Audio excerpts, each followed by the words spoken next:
And welcome into this edition of ACAP Today for the week of February 13th, 2023. I'm Jason Parent with the Aroostook County Action Program. On this week's edition of ACAP Today, we're going to speak with three professionals from ACAP's Home Energy Assistance Program or Energy Program. We're going to talk about some of the new programs that have come up of late and this all-important topic with the cost of heating and the cold temperatures that we have been recently experiencing here in Aroostook County. We're going to get to that conversation in just a little bit. But before we do that, as we do at each point in the broadcast at the very beginning, we start with our news and information that you can use. Again, this for the week of the 13th of February, 2023. We begin with the news and information that you can use. Speaking about our conversation that we're going to talk about just a little bit, the Winter Energy Relief Payment Program. And just as a note, this program was recorded prior to the week air date, so there may be changes in this. But as we're going to speak with our team members in just a minute, we're still encouraging folks who are in need of assistance right now with heating assistance to give us a call, as oftentimes we can work with households who are close to the income guidelines for the Home Energy Assistance Program, which I'll reference on this slide here. We can help folks, especially if there's been a change in your income or if you have some deductions such as medical expenses.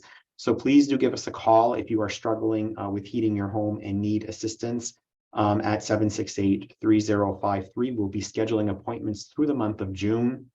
And we're heading into just about the best time of year to schedule an appointment because we have appointment availabilities more so than we do in the fall and earlier winter months. We move on now to remind folks that we are in tax season currently, and there are limited available appointments remaining for the Aroostook Cash Coalition. This is sponsored by the County Federal Credit Union and includes a number of community partners. United Way volunteers do the tax preparation.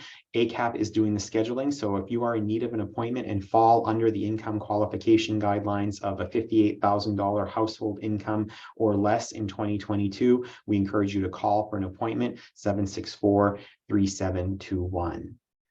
The Cinderella Project of Maine is less than a month away, coming to Aroostook County in a new location. That's the 480 Main Street building. Those of you in Aroostook County will be familiar with that as the old Key Bank building, the former Key Bank building on the corner of State and Main Street, currently the Vision Care of Maine building. The third floor of that building is where the new and used prom dresses are available free of charge to young ladies across Aroostook County. We're also encouraging folks that have gently used prom dresses that they would like to donate to us to do that so that we can repurpose them for the young ladies who will be attending this event.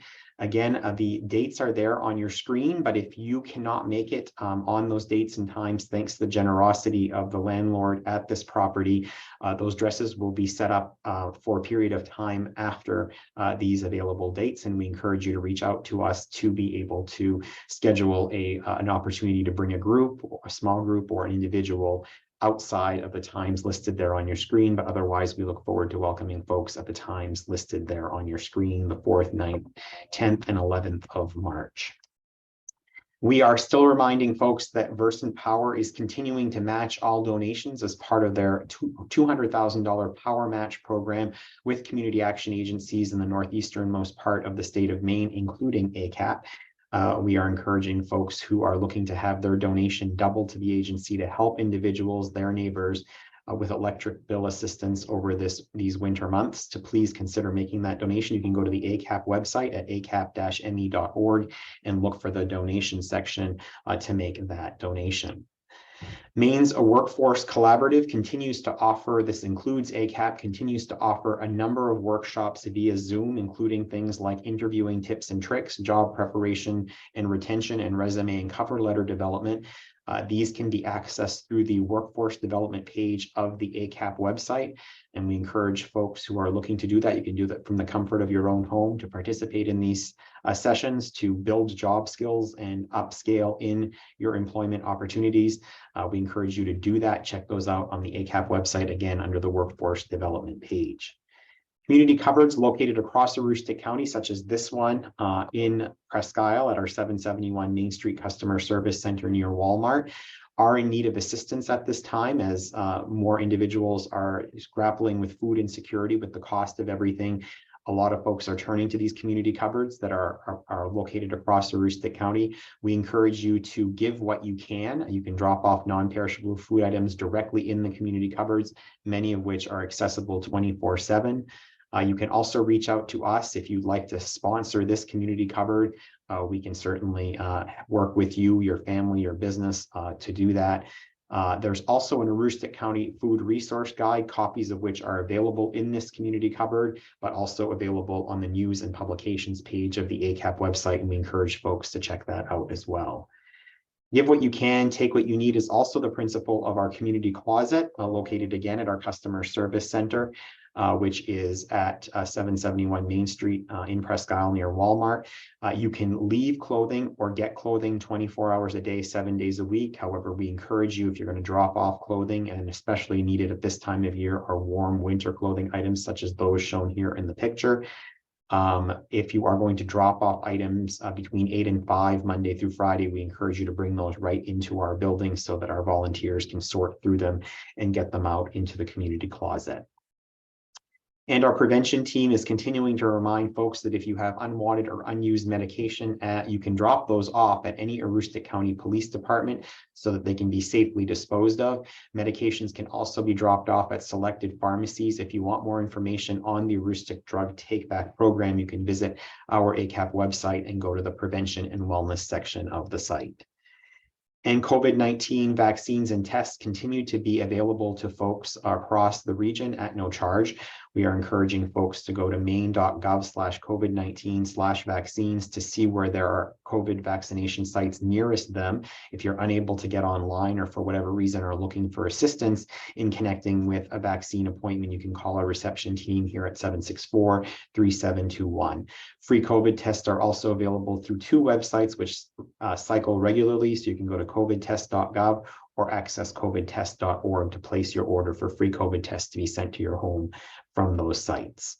And at this point, if you are in need of any other assistance, and we haven't shared that information here with you in the news and information section, we certainly encourage you to reach out to ACAP. You can connect with one of our navigators by calling our main line number at 764-3721. We have navigators located in ACAP locations throughout Aroostook County, and they can help connect you not only with ACAP services, but with services of other social service providers across Aroostook County, as they're quite knowledgeable about those services. So we encourage you again to reach out if you are in need of any assistance.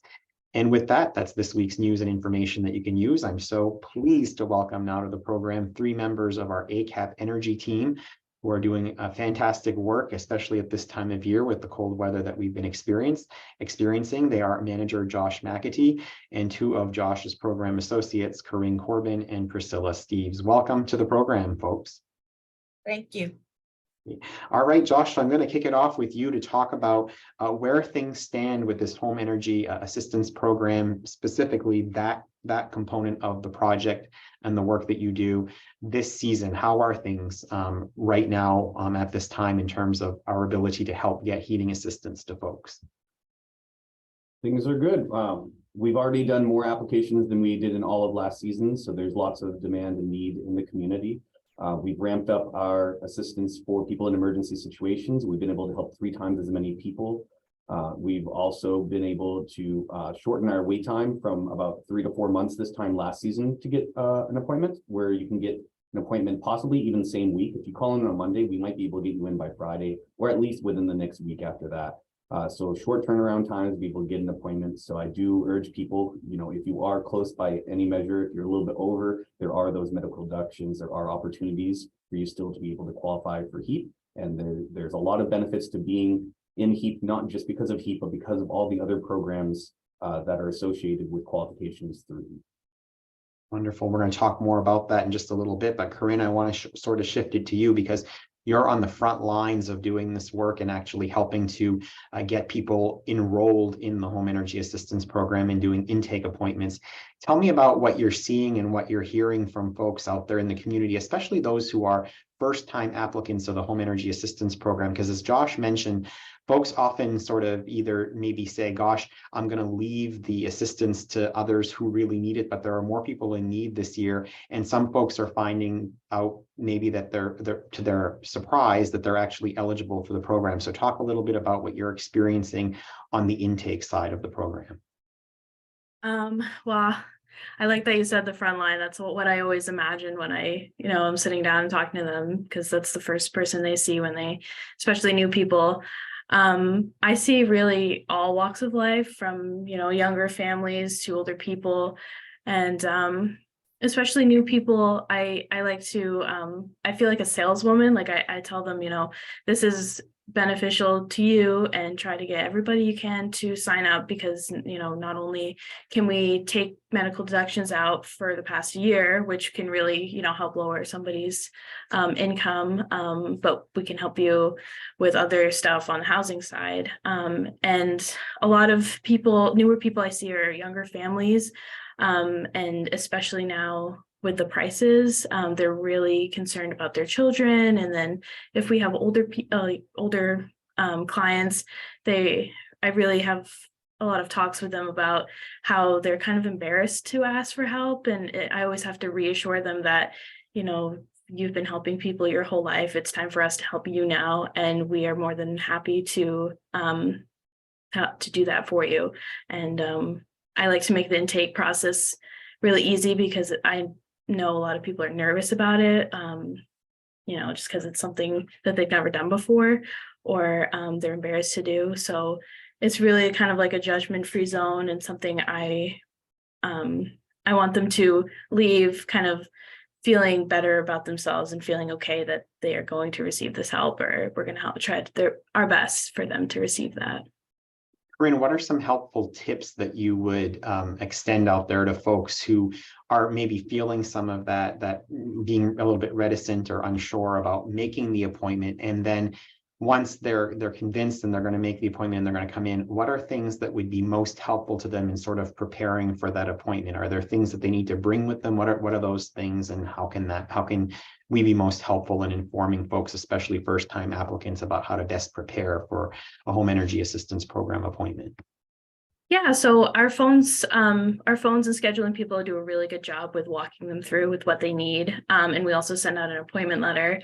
But really the most important thing is to remember, like, Social Security verification, whether it's a card or something else, and we always provide a list of that. IDs, and then income is probably the most important thing. Make sure you have your income, because we're an income-based program.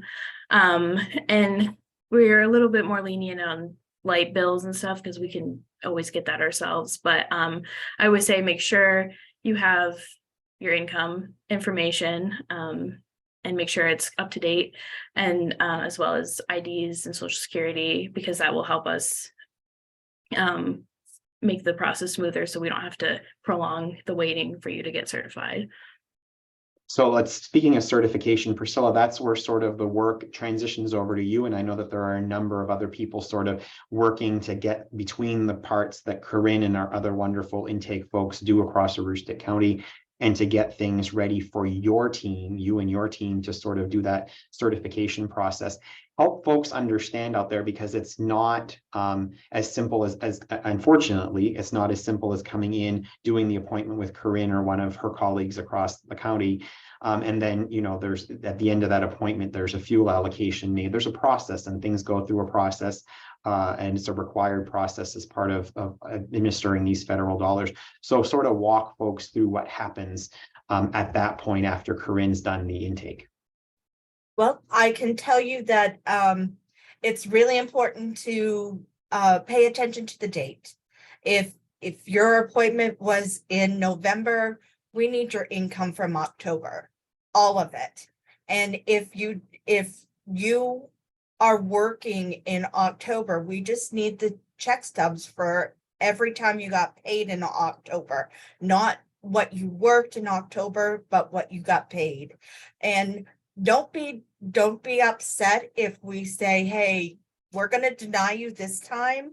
However, the reason being is you received 3 paychecks this time, and if you do a new appointment, your next time, you're only going to need to show 2 pay stubs, which will give you a better benefit.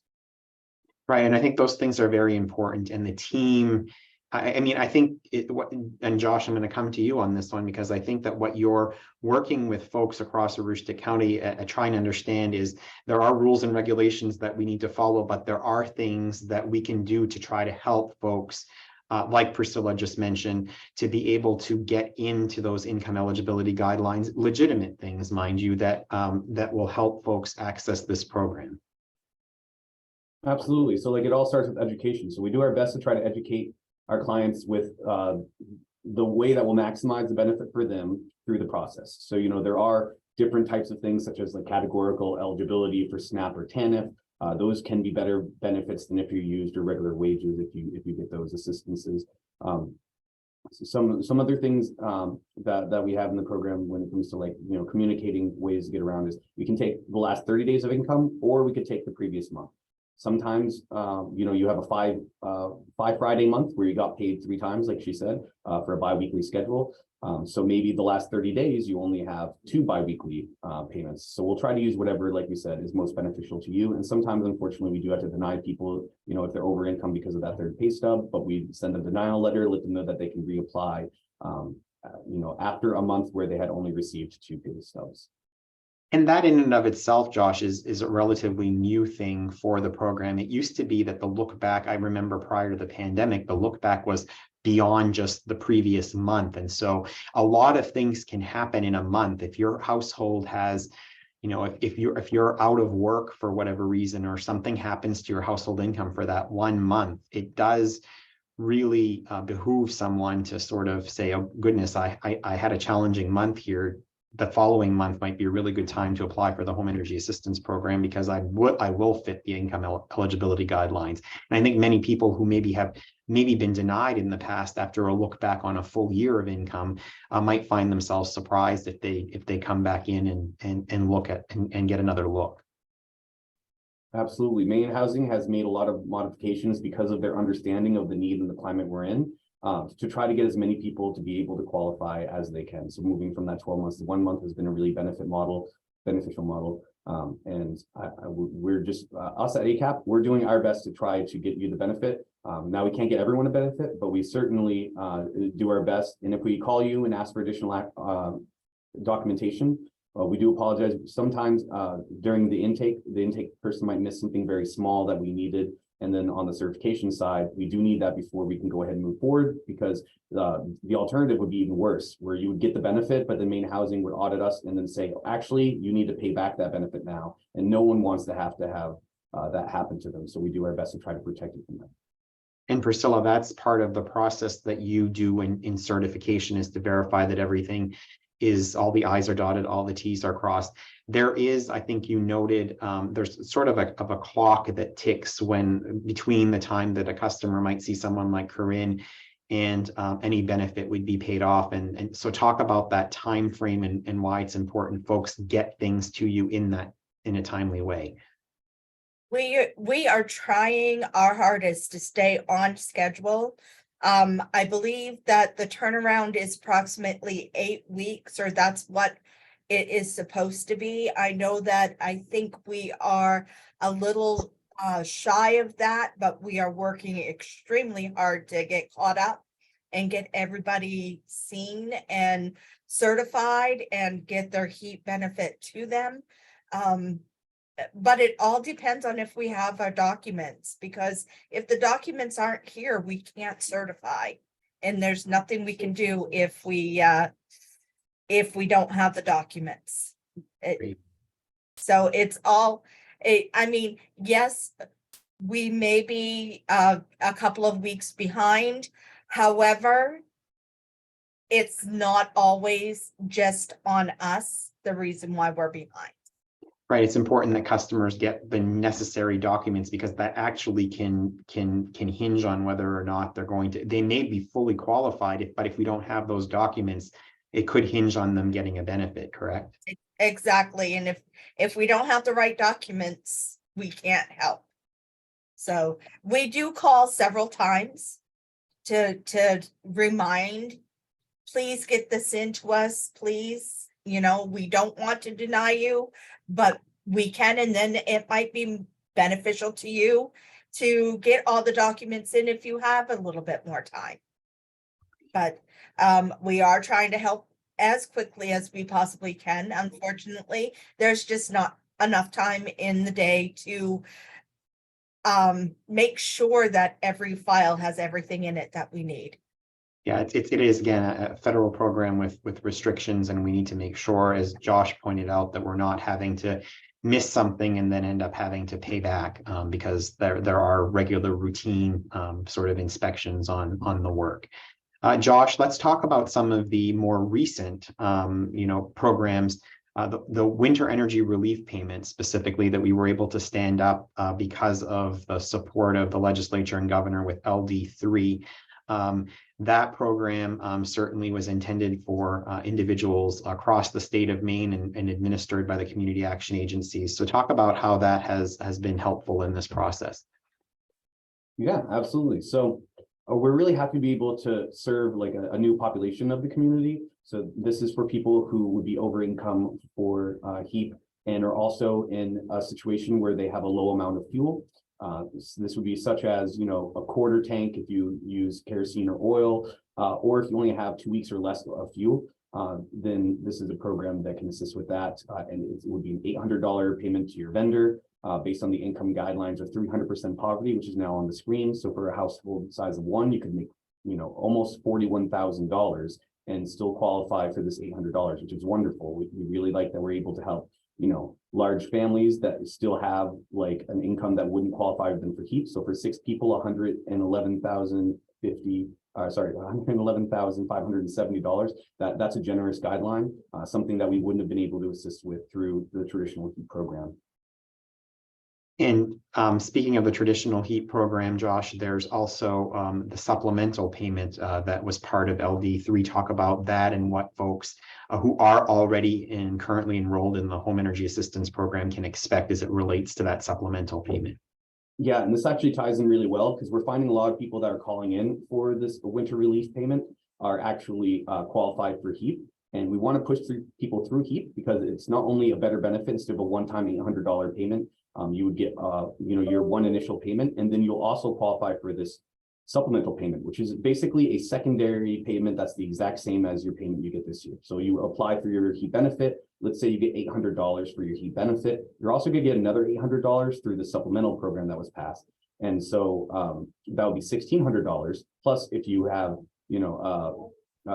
an emergency situation, then we'd be able to assist you further down the road with emergency funds. So there's a greater benefit to going through HEAP opposed to the WIRP, and that allows us to help, those 1,460 people that are households for the winter energy relief.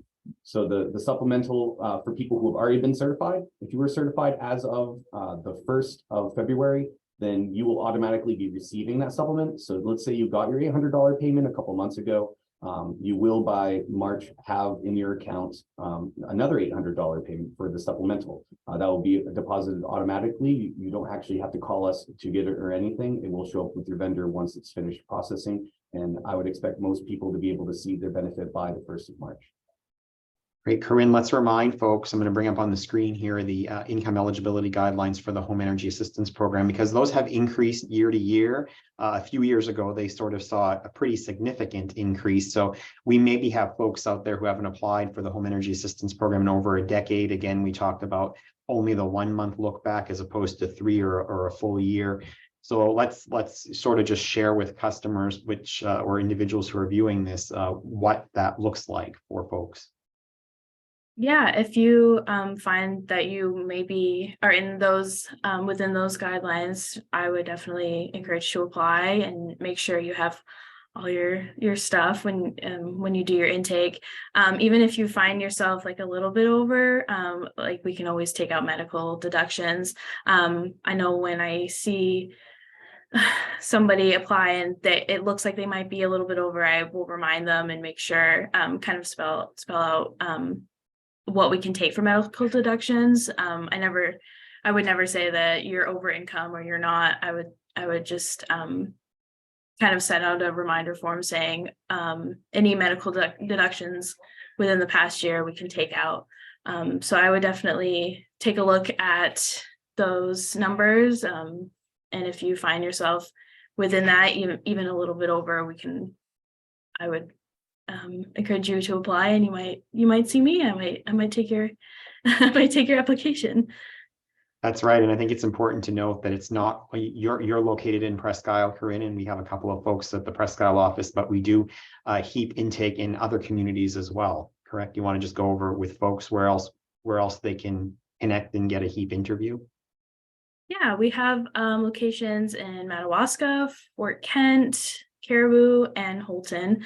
Madawaska is Monday, Tuesday, Wednesday, and then Thursday, Friday is Fort Kent. Caribou is at the rec center, and Holton is on Military Street. And all those ladies are wonderful, and they will help you out as well. And I know we are looking at doing some more HEAP in your hometown events coming up in the springtime months to sort of get folks ready. And Josh, one of the things that is important to note is, you know, if folks get to the month of, let's say, May, and they're thinking, gosh, it's the summer months are coming up, I'm not so worried about heating my home. But there's a benefit to thinking about like next fall when you are going to turn that thermostat up, and it's a great time to get an appointment, isn't it? Yeah, it might be the best time to get your appointment. So if you didn't get one already, the benefit is that you can save that money for next fall, next winter. And, you know, we know that we get cold a little bit earlier than some other parts of Maine. So we kind of need, you know, those funds earlier. And it does take a process, like you said, 8 weeks, you know, roughly when you apply. So by applying in May, June, any of those times, even early July, that allows us to get the time to process you, and you'll already have those funds ready to go when it gets cold. And Priscilla, help people understand, because oftentimes folks who look at that, talk about where that benefit goes. It doesn't go directly to the customer, correct? And then the other question a lot of people ask is it just for fuel oil? Maybe my primary heating source is something other than fuel oil. Maybe clarify for folks those two things, where the benefit goes and what it can go toward. The benefit that you receive will go to your vendor, and the vendor is whoever supplies your oil, your kerosene, your LP gas, wood, pellets, coal, anybody. I can't say anybody. We do work with a list of vendors 100%. We recommend that the benefit goes directly to the vendor. There has been instances where a client is working with a vendor that is not on our list. We shy away from this, but we can send the check to the client only if their vendor does not work with us. We are going to try and get it to a vendor that works with us. There are very few stipulations that we do send to the client, but it normally goes right to the vendor. And Josh, I know that we can connect the vendor with Maine Housing, and that if they're not on that approved list, to sort of work through that process as well. So oftentimes somebody that starts a new business, especially in pellets or, you know, wood or the like, we can sort of help make that connection, correct? Yeah, and I just wanted to clarify that. So the only way we'd be able to send a direct check is if there were no vendors that served your area and your vendor did not. But we would, you know, try to urge that vendor to join so that people in your area would be able to benefit from having, you know, that heat. A situation for, I know a lot of people who might rent and have heat included in their rent might not know that they qualify, but you do qualify for a heat benefit because your rent is raised by about, you know, the cost of that heating. And what we would basically be doing is reimbursing you for the cost that you had to pay over the market rent to have your apartment heated. One of the other things I think it's important that we help folks understand is that we have been receiving an extraordinarily high volume of emergency calls, in part because of the cost of heating a home these days and the cold temperatures we've been experiencing. Josh, talk about what that process looks like and about what we're sort of experiencing as it relates to emergency fuel and changes that we've implemented this year to hopefully better serve folks in this position. Yeah, so our previous process with the first 10 people who called in would get the help regardless of how much fuel they had below the guideline of a quarter tank. So you could call in empty, but you're the 11th person and we wouldn't have been able to assist you that day. We would have had to ask you to call back the next day. Under the current way, we're tracking everyone who calls in, and then we're processing people by the order of how empty they are, whether they're a priority candidate, which would be someone who has small children, elderly, disabled, hypothermic. And then we're just doing, I would say, about 25 to 30 people a day. So that's, you know, a huge way to move the needle. But of course, the need has gone up as, you know, prices have gone up and we find more people in that situation. We usually have anywhere between 250 and 300 people on the list any given day. We've already helped over 1,400 people in emergency situations this season, and that's not going to stop any day soon as we get into the coldest weekend yet here at reporting time. And we will be helping even more people using, you know, various, you know, donations or the actual emergency system through HEAP. Speaking of the donations, we do work in close partnership with United Way and WAGM on that annual telethon that we were so fortunate to be able to receive the support of so many county residents and beyond for over $100,000 this year. Talk about how that money gets accessed, because as you pointed out, we try in every attempt first to try to get the folks assistance through the federal program and sort of use those dollars as last resort. Yeah, so in a situation where we've tried everything we possibly can do to help this person through the normal programs, and they either don't qualify or it's just not possible, then we would move on to, you know, do a donation. So we would get them, you know, $500 that would go towards, you know, buying as much fuel for the type that they have. And even, you know, with HEAP, we can do things like coal and bio bricks and corn, and there's a lot of different heating sources are out there. So really, no matter what you use, there probably is a benefit that we can get for you. But for the donations, we have been spending that a lot more lately as it gets colder, right? And there's a higher risk of pipes freezing and all of these other, you know, things. And when you're in a situation where you already can't afford fuel, the last thing you need is to have $5,000-7,000 worth of bills to be able to, you know, unfreeze and fix the bursted pipes in your house. So, you know, we're very cognizant of that. And so far we've spent almost 70,000 of the donation dollars. That has helped, you know, over 140 people, you know, being able to get some fuel into their homes and hopefully not be in a disaster situation. Right, and I think it's important to understand that sometimes in the world of emergency fuel, the component that we don't have control over is the delivery of fuel. So, you know, there's certain times of day, certain days of the week that delivery trucks roll and things like that. So help people understand what those limitations are sort of beyond once we've processed an emergency fuel application where things are sort of out of our control at that point. Yeah, so you have things like, you know, on the weekend, most vendors don't deliver. Storm days, they've got a lot more careful with storm days. So if there's a storm day, there may be no deliveries on that day, which pushes every delivery for the next, you know, couple weeks back one day. And then there's also situations where they just might not be going to your area or have a truck anywhere remotely near, and that may make it so that, you know, in a completely empty situation, there would be a delivery fee or an off route fee to be able to make that delivery if they, you know, we're not going anywhere near that area. Excellent. All right, let's just do one last check-in with folks. If there's anything that you haven't mentioned that you wanted to make sure we got across to folks. Corinne, Corbin, I'm going to begin with you on this one. Whether it's related to the intake process or anything as it relates to energy assistance, what is one thing that you want to make sure folks understand from this interview or that we haven't discussed yet? I just want to reiterate, don't be like ashamed or, you know, kind of nervous about applying. I know all the intake ladies are amazing, and really this is a judgment-free zone. The prices of fuel is kind of astronomical right now, and we all need help, and we're all willing to help you. Yeah. Right, that's, I couldn't have put it any better myself. Thanks, Corinne. And Priscilla, Steeves, what about you from your perspective? What do you want folks to make sure that they walk away from this interview understanding, or anything that we've left on the cutting room floor, if you will? I would like the client to realize that even though we have certified your application, it still takes approximately a week before the funds reaches the vendor. So if you by chance should happen to call in and you are informed, yes, you've been certified for X amount of dollars, it may not be at the vendor yet. You can call the vendor, you can tell them that, hey, ACAP says that I've been certified for X amount of dollars. Could you tell me, has it come in yet? It may not have come in.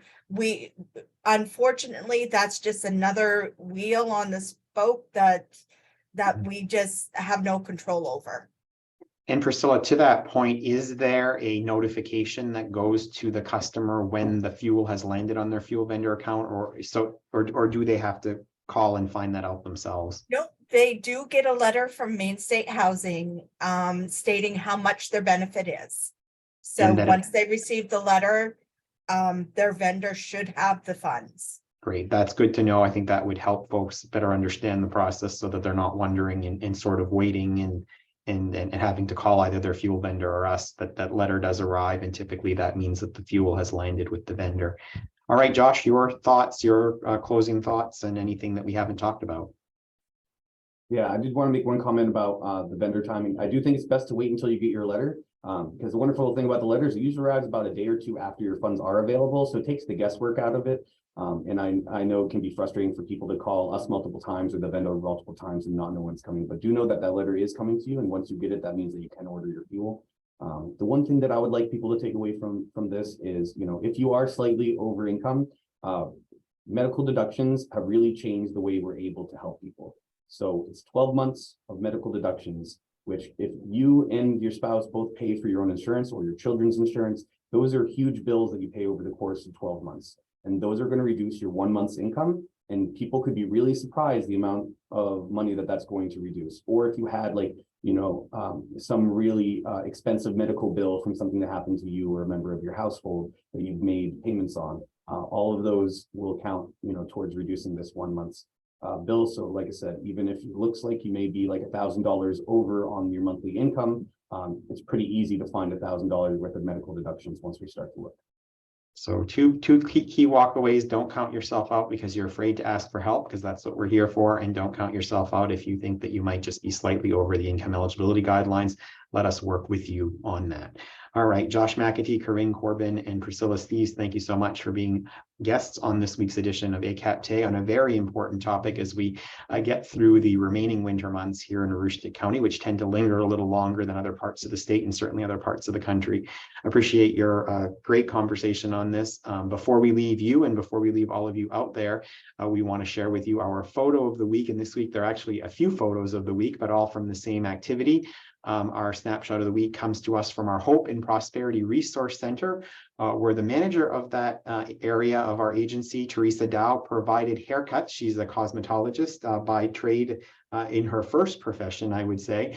And she actually was helping our Hope and Prosperity Resource Center customers who come to our facility most days to work on services such as looking for employment and housing and connecting with warm meals and the like. She was helping them get haircuts and trims here, and which will be very helpful in their efforts to try to seek employment and other opportunities in our community. So we thank Teresa Dow and all of our team members in the Hope and Prosperity Resource Center for the work that they do in that center every day, including extra touches such as this. And of course, we thank our HEAP team members as well for their very diligent work, and our staff across the agency for all they're doing to serve the people of Aroostook County day in and day out in these challenging times, especially. That's this week's edition of ACAP Today. We'll see you next week for a brand new edition. Have a great week, everyone.